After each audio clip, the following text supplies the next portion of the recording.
Hello friends, welcome to దేవాంష్క diaries. ఇప్పుడు మీరు వినబోతుంది ఏ తీరం చేరిన ఈ పందెం స్టోరీలోని 19వ భాగం. రోజు అసహనంగా ఫుడ్ తీసుకొని లోపలికి వెళ్తున్న తరుణ్ వైపు చూసి, అసలు నేను ఎందుకు ప్రతిసారి మనస్విని మా మధ్యలోకి తీసుకువస్తున్నాను? తరుణ్ నిజంగానే నా వల్ల బాధపడుతున్నాడేమో. ఇంకొకసారి మనస్వి పేరు కూడా ఎత్తకుండా మా ఇద్దరి లైఫ్ మొత్తం బ్యూటిఫుల్గా మారేలా చూసుకోవాలి అని అనుకొని తరుణ్ వెనకే లోపలికి వెళ్ళి, సారీ తరుణ్, నువ్వు అలా కోపంగా మాట్లాడేసరికి, పైగా ఆ టైంలో దూరం జరిపేసరికి తట్టుకోలేక అలా అన్నాను అంతే. ప్లీజ్ నన్ను ఎక్స్క్యూజ్ చేయి. ఇప్పటి నుంచి మనం పెళ్ళైన కొత్తలో ఎలా ఉండేవాళ్ళము అలా ఉందాము. మన లైఫ్ని బ్యూటిఫుల్గా మార్చుకొని ఎంజాయ్ చేద్దాము అని అడిగింది.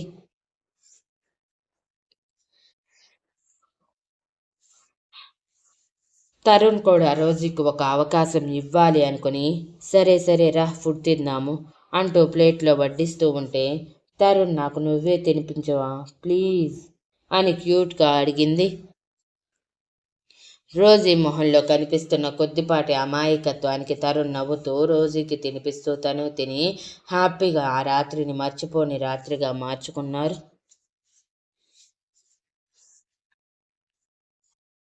తర్వాత రోజు రోజీ తరుణ్ ఇద్దరు ఆఫీస్కు వచ్చి హ్యాపీగా నవ్వుతూ మాట్లాడుకోవడం చూసిన రాహుల్ ఇక తన ప్లాన్ సక్సెస్ అవ్వదేమో అని డల్ అయిపోయాడు.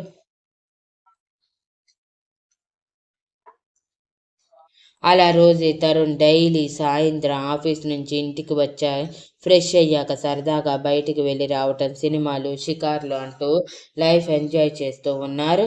తరుణ్కి మనస్వి మీద బెంగగా ఉన్నా ఇప్పుడు అది బయట పెడితే రోజు మళ్ళీ మునిపటిలా మారిపోతుందేమో, అనవసరంగా లైఫ్ని కాంప్లికేట్ చేసుకోవటం ఎందుకు అనుకుని సైలెంట్ అయ్యాడు. అలా ఆఫీస్లో ఉన్నప్పుడు రోజీకి తెలియకుండా ఒక్కసారైనా మనస్వికి ఫోన్ చేసి తన క్షేమ సమాచారాలు కనుక్కునేవాడు. వారానికి ఒక్కసారైనా మనస్వి దగ్గరికి వెళ్ళి తనని కల్లారా చూసుకొని ఒక గంట బయట గడిపి మళ్ళీ తిరిగి హాస్టల్లో వదిలిపెట్టి భారమైన మనసుతో ఇంటికి వెళ్ళిపోయేవాడు. రోజీకి అదంతా తెలుస్తూ ఉన్నా మరీ ఎక్కువ లాగితే తమ బంధమే తెగిపోతుందని వదిలేసింది.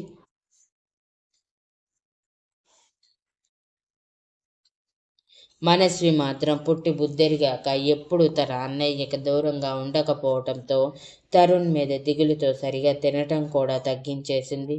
మాయ తిడుతూ ఉన్నా పట్టించుకోకుండా గాయమైన మనసుతో అలానే ఎప్పుడూ డల్గా ఉండేది. అలా మనస్వికి తరుణ్కి రోజులు భారంగా గడిస్తే రోజీకి మళ్ళీ సరదాగా గడిచిపోతూ ఉన్నాయి. రాహుల్ రోజీ తరుణ్ల మధ్య చిచ్చు పెట్టడానికి ఛాన్స్ కోసం వెయిట్ చేస్తూ ఉన్నాడు.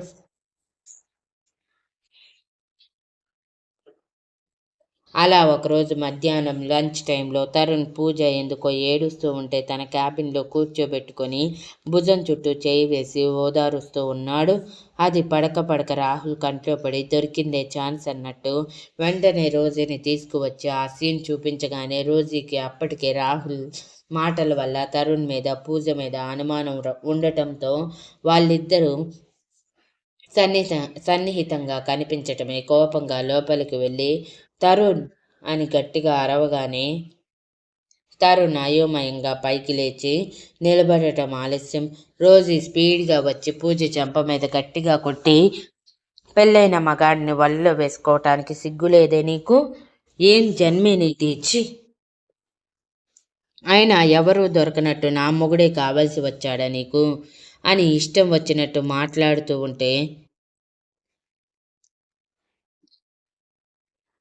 తరుణ్ కోపంగా రోజీ అని గట్టిగా అరుస్తూ, నోటికి ఎంతొస్తే అంత మాట్లాడటమేనా? అసలు ఏం జరిగిందో తెలుసుకోవా అని అరిచాడు. ఇంకా ఏం తెలుసుకోవాలి? మీ ఇద్దరి మధ్య ఎఫ్ఐఆర్ నడుస్తుందని ఆఫీస్ మొత్తం కోడై కూస్తుంది. కానీ నాకు నీ మీద ఉన్న నమ్మకంతో పట్టించుకోలేదు. ఈరోజు నా కల్లారా చూశాక కూడా ఎలా నమ్మకుండా ఉండమంటావు తరుణ్ అంటూ తరుణ్ కాలర్ పట్టుకొని, ఎలా మోసం చెయ్యాలి అనిపించింది తరుణ్ నన్ను? ఏ నేనొక్కదాన్ని నీకు సరిపోలేదా? ఎంతమంది కావాలేంటి? లేకపోతే నేను బోర్ కొట్టేశానా అని ఇష్టం వచ్చినట్టు మాట్లాడుతుంది. అప్పటికే రోజీ అన్న మాటలకి కోపంగా రోజీ అని గట్టిగా అరుస్తూ ఉంటే, నోరు మొయ్, నీకు మాట్లాడే అర్హత లేదు. అసలు నీలాంటి ఆడవాళ్ళు ఎందుకు ఉంటారే? ఆడపిల్ల జీవితాన్ని నాశనం చేయటానికా అని అరుస్తూ ఉంటే ఇక తరుణ్ ఆగలేక రోజీ చెంప మీద గట్టిగా కొట్టి, ఇంకొక మాట నోటి నుంచి వచ్చిందంటే చంపేస్తాను అని అరిచాడు. రోజీ ఏడుస్తూ, ఎందుకు చంపవు? నన్ను చంపేస్తే నీకున్న అడ్డు తొలగిపోతుంది కదా. మొన్నటి వరకు నీ చెల్లెలు అడ్డుగా ఉంది మన జీవితానికి అనుకున్నాను, కానీ అసలు నువ్వు నన్ను దూరం పెట్టడానికి కారణం ఈ పూజ అని గుర్తించలేకపోయాను. రాహుల్ నాకు ముందుగానే చెప్పాడు మీ ఇద్దరి మధ్య ఎఫ్ఐఆర్ నడుస్తుంది అని, కానీ నేనే నమ్మకుండా నా తరుణ్ అలాంటి వాడు కాదు అని కొట్టిపారేసినందుకు బాగానే బుద్ధి చెప్పారు. థ్యాంక్ యూ సో మచ్ అని కోపంగా అంది.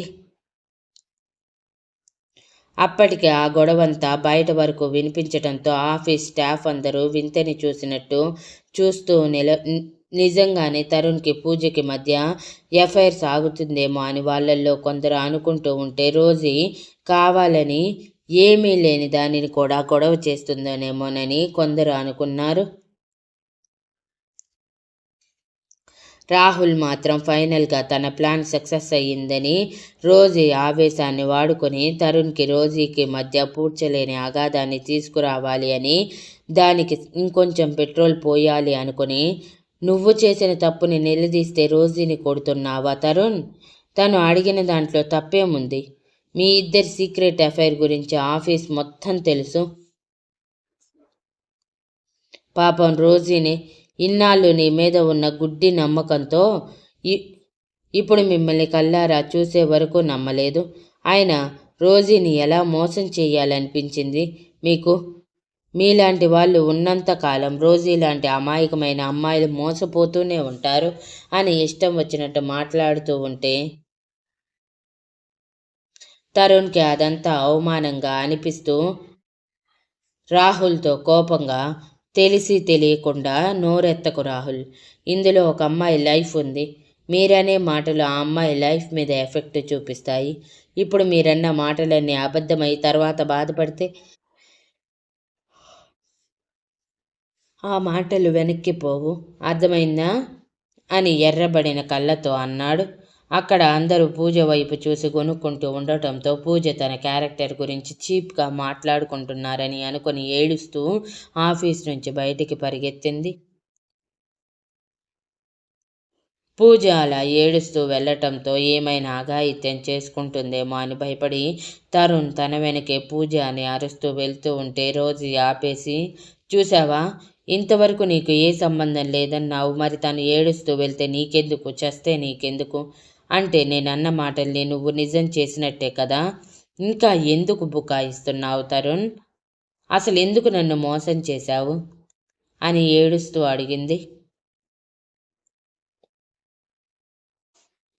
ఈసారి తరుణ్ కోపం ఆపుకోలేక ఎంత గట్టిగా రోజీ చెంప మీద కొట్టాడంటే తన చెంప చెట్లి బ్లడ్ వస్తూ టేబుల్ మీద పడిపోయింది. మొగుడి మీద నమ్మకం లేని దానివి అసలు ఎందుకు పెళ్లి చేసుకొని ఇన్నాళ్ళు కాపురం చేశావే? నా వెంటపడి చేస్తానని బెదిరించి పెళ్లి చేసుకోమని నేను అడిగానా? నా లైఫ్ని హెల్ప్ చేసి పెడుతున్నావు. నా చెల్లెల్ని నాకు దూరం చేశావు. ఇప్పుడు నా క్యారెక్టర్ని తప్పుపడుతున్నావు. అసలు నీ మనసులో ఏముందో చెప్పు రోజీ. నీకు ఈ అనుమానం ఎప్పటి నుంచి వచ్చింది? వీడి వల్లే కదా. అసలు వీడు చెప్పిన మాటలు నమ్మి నన్ను అనుమానించావంటే రేపు ఎవరో వచ్చి నేను వేరే అమ్మాయిని పెళ్లి చేసుకొని కాపురం చేస్తున్నాను అన్న నమ్మేటట్టు ఉన్నావు. నీలాంటి దాన్ని నేనెక్కడా చూడలేదు అనుకుని నిదానంగా మాట్లాడుతారు ఎవరైనా, కానీ నువ్వు ఆవేశంలో నోటికొచ్చినట్టు మాట్లాడి నా మనసుని విరిచేశారు.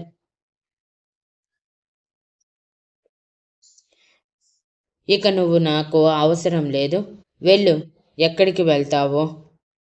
ఛీ, నీలాంటి దాన్ని నా జీవితంలోకి తెచ్చుకున్నందుకు నా చెప్పుతో నేను కొట్టుకోవాలి అని బయటికి వచ్చే ఆఫీస్ స్టాఫ్ అందరితో నా గురించి పూజ గురించి మీకు తెలియదా? ఓ తెగ నోర్లు కొరుక్కుంటున్నారు.